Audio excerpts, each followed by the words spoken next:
In this video, I'm going to teach you how to use Tremendous Visa Card. So for this case, I have in here Tremendous for us, which is a tremendous help center that can help us for this case. So as you can see, you can use your physical Visa cards for money transfers, and you can see right here this one. So here are the exclusion for the certain prohibited merchants listed right here. So physical Visa cards can be used in store and online. When paying in store, you can just select credit instead of debit. Debit transactions may be declined since this is a credit card, so select credit if necessary.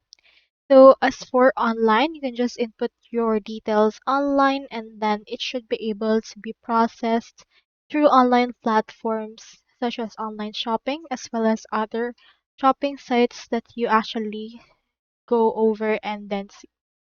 So that's all there is today, and I hope this video helped you out.